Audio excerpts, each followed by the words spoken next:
Hello and welcome everyone. So at the beginning of the year, I started off with certain journals and planners, and I just wanted to catch up now that we're nearly halfway into the year, what I've been doing, what I've been writing in, what I've been planning in, what I have stuck with and what I have abandoned, and so on and so forth. To start, 5-year Hobonichi, right? Yeah, Hobonichi 5-year. I was really excited about this little notebook because I was excited to start with 2023. However, I kind of stopped using it January 8th, really early on in the year. It's so precious and I love the way it feels in the hand, but honestly, it just felt too cramped. And then I didn't really have a good purpose for this side. And so there's just a lot of wasted paper. And ironic, right? Because now I haven't even used it at all.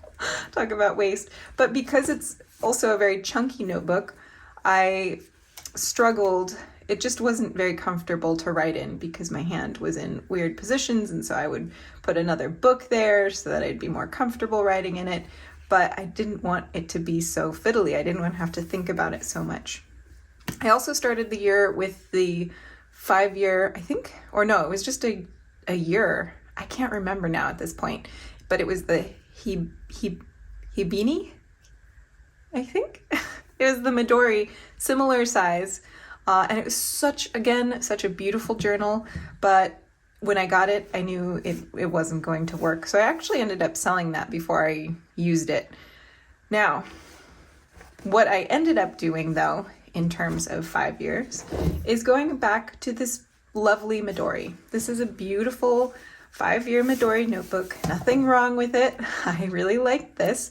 But I felt that because some of the days had no entries, I felt like I can't continue because now it's not complete.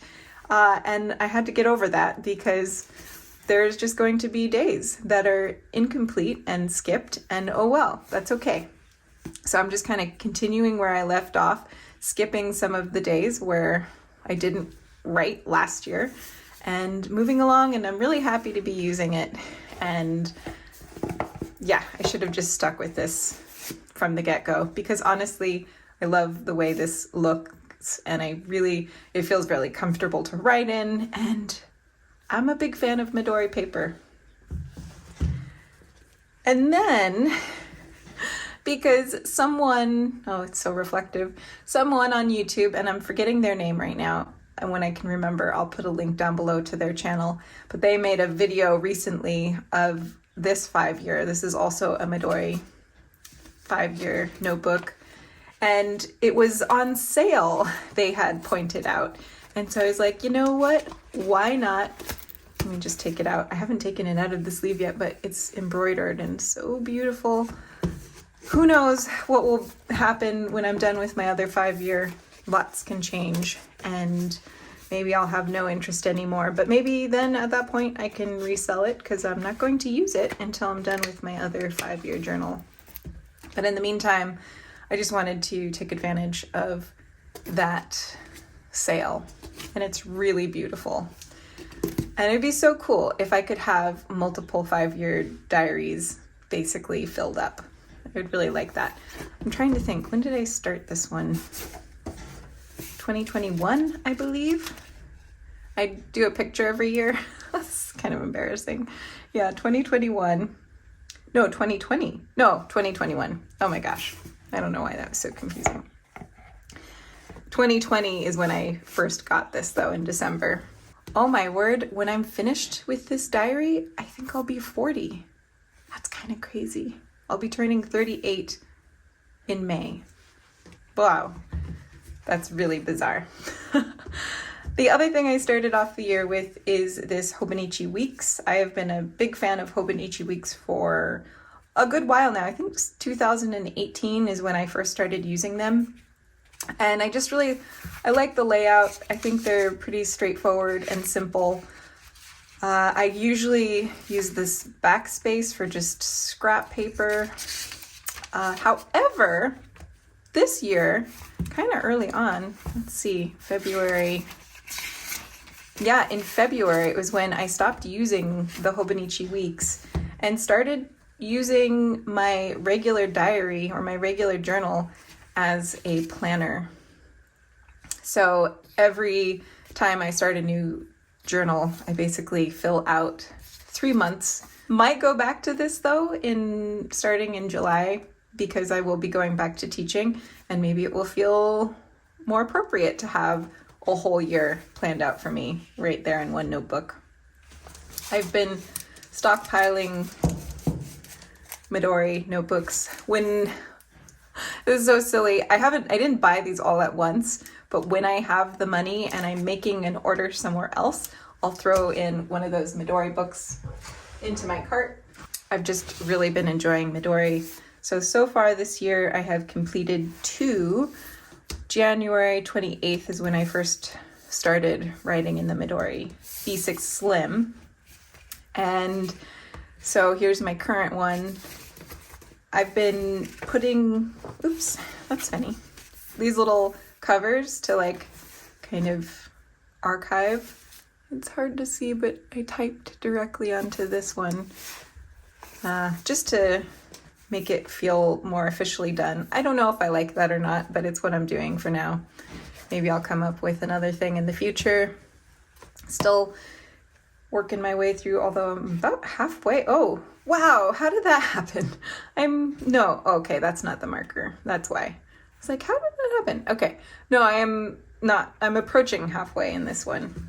And I've been enjoying having these little tabs. And then I got a Sojourner. This is the Piper Jane, I believe is the name.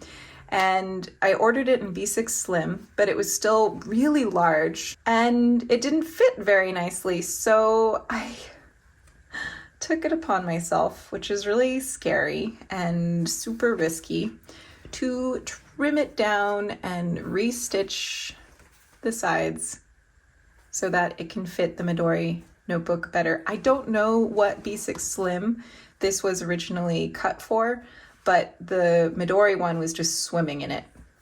And I didn't like that fit. I like a much tighter, neater fit. So that's what we did. And it fits really well, and I might as well just show you. I'm having a hard time, still. I just love the colors of this one so much. I was really drawn. It's like such a nice, happy summer color leather. But I don't know. It's hard when you have a new journal cover to get used to. And I feel so silly because I was like, I'm going to use this Midori one for a long time. And I was thinking like a year or so. But then I saw the Piper Jane and was like, oh no, kind of want to get that one. Maybe I'll ride with this a little bit. It's pretty. It looks really nice now. The fit looks really nice now. I don't think it looks as nice as it did because, my stitches are all hand stitches and it's a little, I need to kind of go get some shears and just trim the edge fluff off to kind of make it look a little more refined. But other than that, it's a good fit and I'm happy with it. So actually, let's just keep it on the notebook. So that's it, everyone. Oh, wait. No, silly me.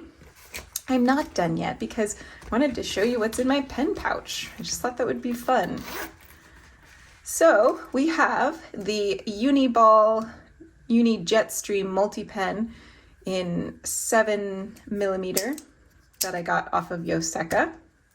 I have a Matomaru-kun eraser that I found on some art supply store online, and I can't remember. This came from Yoseka. It is the Mark II two-tone highlighter marker. It's just really nice to have 2 colors in one. I have the Rotring 600 mechanical pencil with the 0.5 millimeter lead and HB pencil lead from Rotring. And then I have two Kaweco Sports, one in brass and one in bronze. Although I've been using the bronze only lately, I can't seem to let go of having my beautiful brass around. I'm so attached to it. I've talked about this before. It's kind of like a comfort blanket. So to not have it with me, just, ooh, I don't want to do that. So it lives in here. They're both inked up with the same Diamine Oxford blue. So maybe that's the problem. Maybe I should actually put a different ink in one of them so that if I feel the need to switch it up, I can. But I don't know. All right, so now, goodbye. Happy writing. I'll see you all in the next video.